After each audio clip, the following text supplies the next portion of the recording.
सदर प्रणाम आदरणीय आचार्य जी। मैं डॉक्टर विक्रम चौरसिया हूँ और जो बायसनेस है, जो डायलेमा है, थोड़ा सा मैं आपकी बातों को ही लेकर मैं सब कुछ बोल रहा हूँ।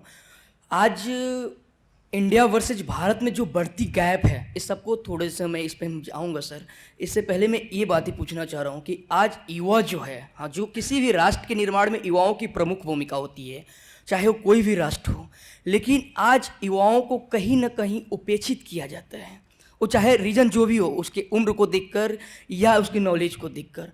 हम ये देख रहे हैं आज कि हमारा युवा, जहाँ कभी प्रयागराज गढ़ हुआ करता था सिविल सर्विसेज के लिए, मुखर्जी नगर गढ़ हुआ करता है, यहाँ से मैं देख रहा हूँ कि आए दिन युवा आत्महत्या कर रहे हैं, सुसाइड कर रहे हैं। और एक तरफ लैटरल एंट्री से 340 लोगों को एंट्री दी जाती है।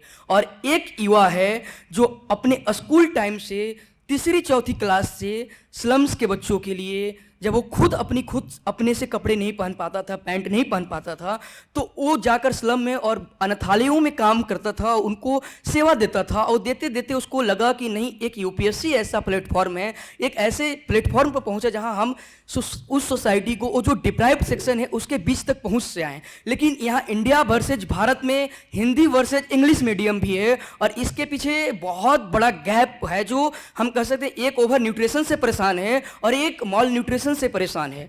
सर, अल्टीमेट मेरा क्वेश्चन ये है कि जो ये बढ़ता जा रहा है गैप, ये जो बढ़ती जा रही है लोगों के अंदर डिप्रेशन, क्या इसके लिए अध्यात्म, एक तरफ भाग्य की बात, थोड़ा देर पहले आपको सुन रहा था कि आप बोल रहे थे भाग्य की बात, एक तरफ एक मेहनत कश लोग हैं जो मेहनत कर रहे हैं और बरसों से तैयारी कर रहे हैं, उनको उपेक्षित की जा रही है। रीजन हमारे सिस्टम में जो भी हो, हम एथिक्स एंड इंटीग्रिटी पेपर 4 पढ़ते हैं, हम इंटीग्रिटी की बात करते हैं, लेकिन जब सिस्टम में आते हैं तो हमारे सिस्टम में देखता हूं कि जो सेलेक्टेड हैं, जो अच्छे रैंक के साथ आए हैं, वो लोग भी कहीं करप्शन करते हुए पकड़े जा रहे हैं, तो कहीं सुसाइड करते हुए जा रहे हैं। नोएडा में पिछले साल एक आईएएस ऑफिसर सीनियर छलांग लगाते हैं, बिल्डिंग से कूदते हैं। तो आखिर में ये अध्यात्म की जब बातें होती है, एक शांति की, एक होती है गैप की जो बढ़ती जा रही है। एक तरफ लोगों के पास बहुत कुछ है, ओवर न्यूट्रिशन से परेशान है, एक तरफ माल न्यूट्रिशन से परेशान में है।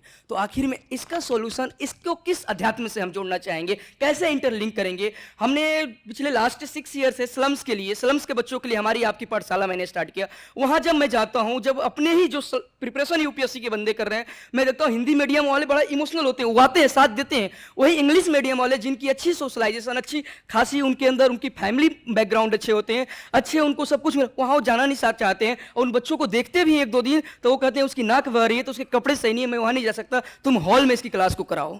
तो सर, कहीं ना कहीं ये ग्लोबलाइजेशन का जो इम्पैक्ट है, जो हम देख रहे हैं, कहीं ना कहीं बढ़ती जो गैप जा रही है, तो कहीं ना कहीं हमारे न्यूट्रिशन पर ये कहीं ना कहीं क्वेश्चन मार्क्स लगा रहा है।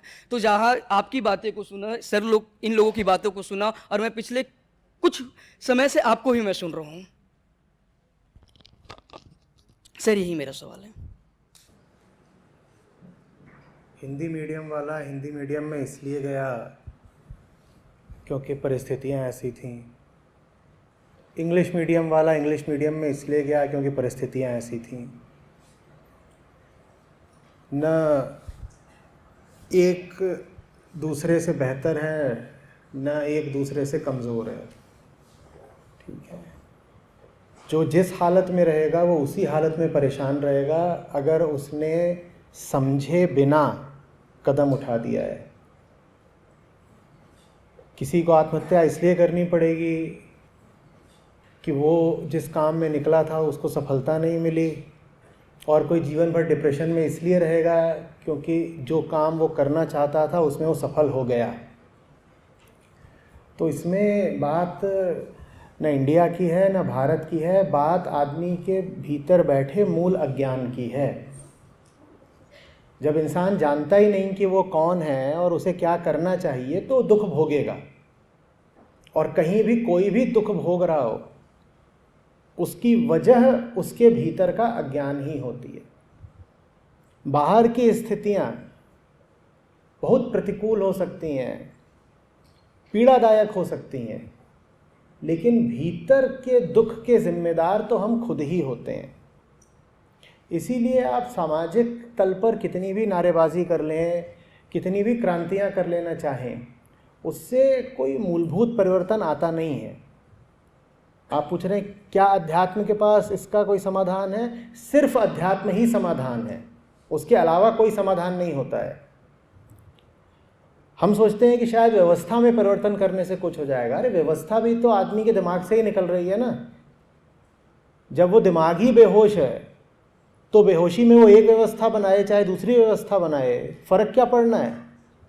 एक आदमी नशे में था, पहले दाएं जा रहा था, अब वो नशे में ही है, बाएं जा रहा है, क्या बदल जाएगा उसकी ज़िंदगी में? तो बाहर की ओर अपने आक्रोश को दिशा देने से कुछ होने नहीं वाला है। उससे बस इतना होता है कि हमारे अहंकार को तृप्ति मिल जाती है कि हम तो शोषित हैं, हमारे साथ बुरा हुआ है, हम आदमी अच्छे हैं पर दुनिया ने हमारे साथ बुरा कर दिया। उससे बस अपने अहंकार को एक प्रकार का चैन मिल जाता है। मूल कारण है कि हम समझते ही नहीं कि हम कौन हैं, जीवन क्या है। आपने कहा अध्यात्म शांति की बात करता है, अध्यात्म शांति की बात बिल्कुल नहीं करता। अध्यात्म सच्चाई की बात करता है। क्या हम सच्चाई जानते भी हैं? और सच्चाई पहली हमारे भीतर से शुरू होती है। आप जब कह रहे हैं कि आपको कोई विचार है, कोई भावना है, आपको क्रोध है, आपको पता भी है वो क्रोध कहाँ से उठ रहा है? आपको पता है आपके विचार कहाँ से आते हैं या बस विचार आ जाते हैं?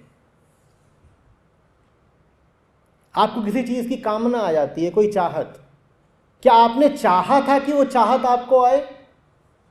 लेकिन नहीं, आपको चाहने लगते हैं और फिर कहते हैं ये मेरी चाहत है। वो आपकी चाहत कैसे है अगर आपने उस चाहत को ही कभी चाहा नहीं? क्रोध आ गया, आपने क्रोध को बुलावा देकर कहा था आओ, आमंत्रण पत्र भेजा था? नहीं, तो आपका क्रोध कैसे हो गया वो? पर हम क्रोधित खूब हो जाते हैं और ख़ास तौर पर युवाओं में ये बात बड़ी फैशनेबल मानी जाती है। क्रोध दिखाना, आक्रोश व्यक्त करना, नारेबाजी, डिसेंट। आपकी जितनी भी ऊर्जा है निश्चित रूप से आप उसको परिवर्तन में लगाएं, पर परिवर्तन कहाँ लाना है और किस तरफ को लाना है कुछ पता भी है? आप बेहोश हैं, आप एक सड़क पर चले जा रहे हैं, वहाँ गड्ढे ही गड्ढे हैं, आप गिर रहे हैं, ठोकरें खा रहे हैं, चोट है, आप कहते हैं कुछ बदलना चाहिए। अरे तुम क्या बदलोगे? क्या बदलोगे? बदलने के लिए पहले यह भी तो पता हो कि जो दर्द हो रहा है उस दर्द का कारण क्या है। नहीं तो बदलाव के नाम पे तो आप ये भी कर सकते हो कि कहते हो ये गाड़ी बहुत मुझे परेशान करती है, अब मैं इस गाड़ी को अपने कंधे पे रखकर आगे बढ़ूंगा। बदलाव तो किसी भी तरह का हो सकता है और एक के बाद एक हम बदलाव लाते ही रहते हैं। उन बदल क्या गया? दुनिया आज जितनी बुरी हालत में, आप भली भांति जानते हैं, इतनी बुरी हालत में कभी नहीं थी। और मैं किसी देश की, किसी वर्ग की बात नहीं कर रहा। यहाँ जवान लोग बैठे हुए हैं, हमारे जाने के बाद भी ये लोग रहेंगे और न जाने क्या दुर्दशा झेलने वाले हैं। ये अप्रैल का महीना चल रहा है और भली बातें आप जानते हैं कि जितना औसत तापमान इस माह में इस वर्ष रहा है, इतना इतिहास में कभी नहीं रहा। और ये संयोग मात्र नहीं है, ये हमारे कर्मों का नतीजा है, ये हमारे मूल अज्ञान का तापमान है। आप क्या क्या झेलने वाले हो आप जानो। दया सी आती है। जिन्होंने ये करतूतें करी हैं वो तो करतूतें करके निकल लिए। दुनिया की इतनी खराब हालत किसने करी? अरे कोई षड्यंत्रकर्ता नहीं बैठा हुआ है। हमें कॉन्स्पिरेसी थ्योरीज बहुत पसंद है। हम कभी क्या देते हैं, कोई इनविजिबल हैंड है, वो यूएस में बैठा हुआ है, वो सब गड़बड़ कर रहा है। कभी हम कह देते हैं इस वर्ग ने ये बड़ी गड़बड़ कर दी। कभी हम कहते हैं सब कैपिटलिस्ट्स हैं, वो जिम्मेदार हैं। कभी हम कह देते हैं सब राजनेताओं की भूल है। किसी न किसी दूसरे पर उंगली उठाना में बड़ा अच्छा लगता है। पाकिस्तानियों ने साजिश रची है।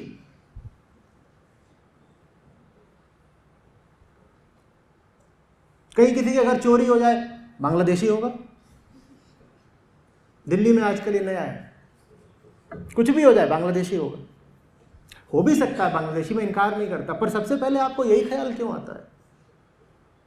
हो तो ये भी सकता है कि आपके घर के लुल्लू ने चुराया हो, पर फिर जिम्मेदारी आपकी अपनी हो जाएगी, तो आप वैसा सोचना भी नहीं चाहते, वो विचार भी नहीं आता।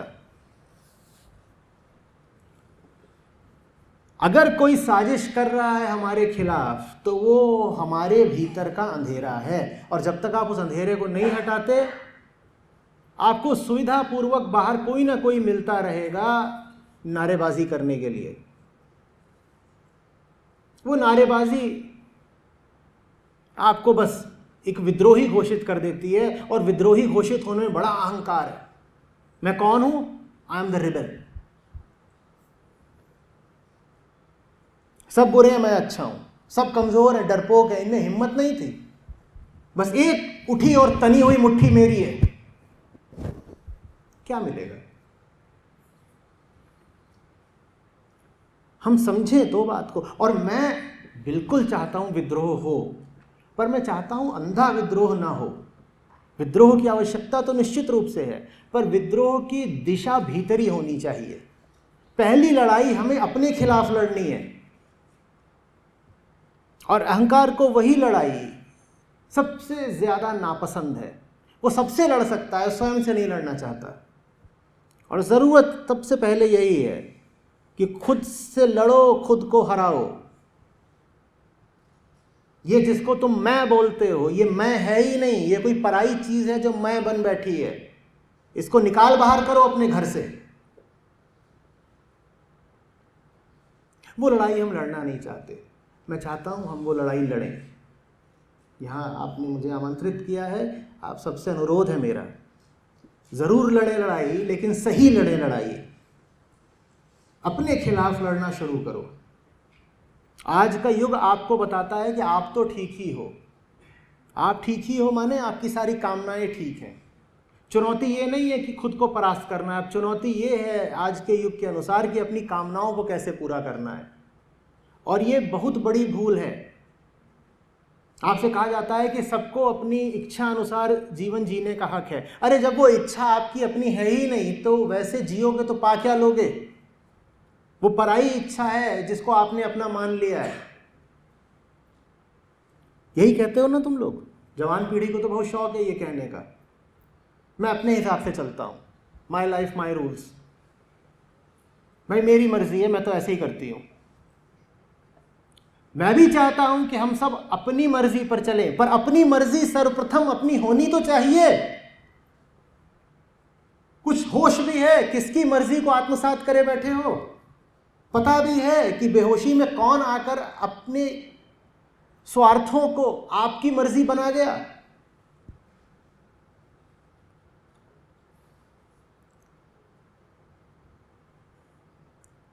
एक काम है गलत का प्रतिकार न करना, और उससे भी बुरा काम है गलत दिशा में प्रतिकार की दौड़ लगा देना। एक काम तो यह है कि मरीज घर पर है, उसको अस्पताल नहीं लेकर जा रहे, और दूसरा काम यह है कि पता तो चल गया कि मरीज है, लेकिन यह नहीं पता चला कि अस्पताल किसको बोलते हैं और इसको मर्ज क्या है। तो उसको उठा करके शराब खाने की ओर दौड़ लिए।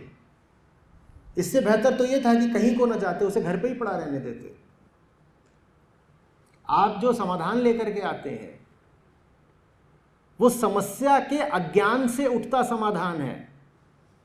जब समस्या ही नहीं समझते तो समाधान कैसे पता बताओ।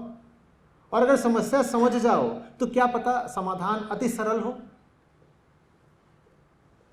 लेकिन हमने झूठे समाधानों को आदर्श बना लिया है, फिर हम आइडियोलॉजिकल हो जाते हैं। सब अपनी अपनी आइडियोलॉजी लेकर चलते हैं, और हर आइडियोलॉजी दावा यही करती है मैं एक समाधान हूं। समस्या पता नहीं, समाधान पहले आ गया। यही होता है ना आदर्शवाद का। और क्या मतलब होता है? समस्या कोई भी हो, समाधान ये है। गजब हो गया।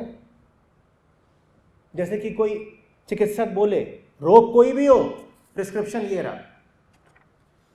और ये सब वो प्रिस्क्रिप्शन है जो कोई 200 साल, कोई 100 साल, कोई कई तो प्रागैतिहासिक हैं, 4000 साल पहले लिखे गए थे। और आप कह रहे हैं समस्या कोई भी हो, समाधान ये रहा। ऐसे थोड़ी हो जाएगा। वेदांत इस मामले में अनूठा है, वो समाधान बताता ही नहीं। वो कहता है समस्या तो खोज लो। वो कहता है पूछो पूछो पूछो। सिर्फ इस एक शब्द में पूरा वेदांत समा जाता है। पूछो, जानो, पता तो करो, मानो नहीं। बिलीफ की कोई बात ही नहीं है। अपने भीतर जाओ और देखो कि कितने तरीके की मान्यताएं और विश्वास पकड़ रखे हैं, और सारे विश्वास अंधविश्वास हैं।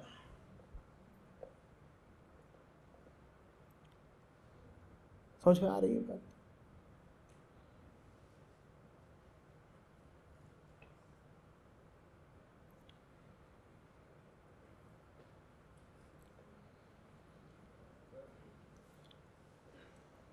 हिंदी के साथ देखिए मैं भी हूँ, और जो लोग मेरे संपर्क में रहे हैं, मुझसे जुड़े हैं, वो भली भांति जानते हैं कि हिंदी के पक्ष में कितना बोला है मैंने। मेरी एक पुस्तक का नाम ही है हिंदी, वो हिंदी में नहीं है, उसका नाम ही है हिंदी।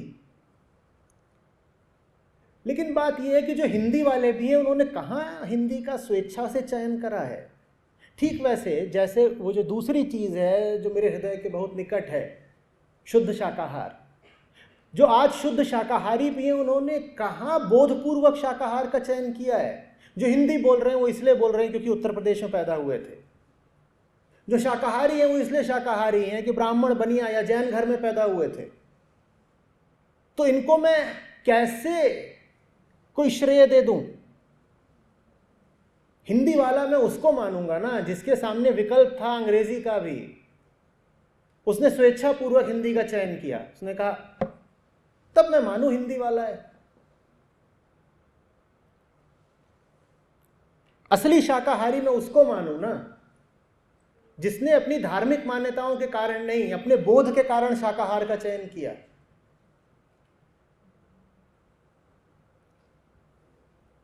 इसी तरीके से मैं अंग्रेजी वालों को कैसे कह दूं कि ये सब तो पतित अधम पापी है। उसको बचपन से ही माँ बाप ने उठा कर कॉन्वेंट में डाल दिया था, वहाँ उस पर पेनल्टी लगती थी अगर वो हिंदी का एक शब्द बोल दे तो। मैं ऐसे ही स्कूलों में पढ़ा हुआ हूँ, इसलिए जानता हूँ। आप हिंदी का एक शब्द बोल दीजिए, तीसरी क्लास में था मैं, 50 रुपए की पर्ची कटती थी। तो अब अगर उससे हिंदी बोली ही नहीं जा रही तो इसमें गलती क्या हो गई? अभी यहाँ पर जब भूमिका दी जा रही थी आज के सत्र की, देखिए आप मुस्कुरा उठी, आपने सुना ही होगा। अब वो वहाँ पर बच्ची थी, मैं उसको कैसे दोष दे दूँ अगर वो परिचित को वंचित बोल गई। बोल रही है कि इस सत्र का आयोजन इसलिए हो रहा है ताकि आप सब अध्यात्म से वंचित हो जाए।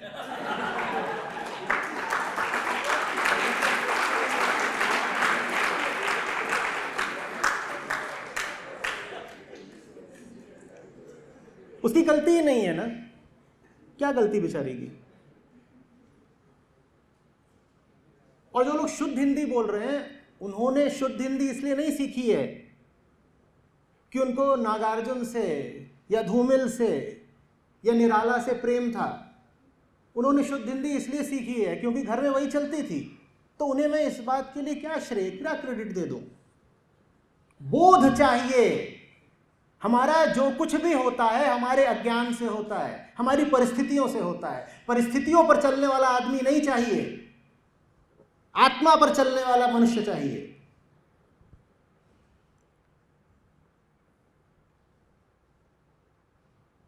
समझ में आ रही है कुछ बात?